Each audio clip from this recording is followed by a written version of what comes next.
Laksan.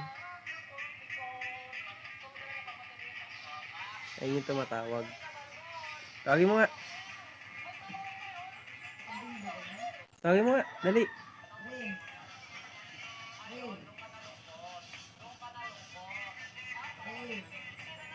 Hindi mo hindi marinig ang lakas ng boss ng ate ko. Andun lang oh.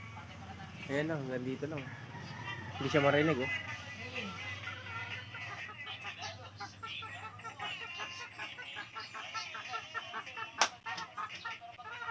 Kukunan natin ng cellphone, hindi marinig eh.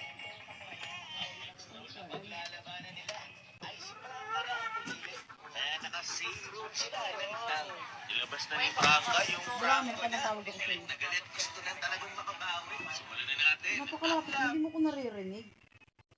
Ayun, lapit ko lang. Hindi na ako sa washing.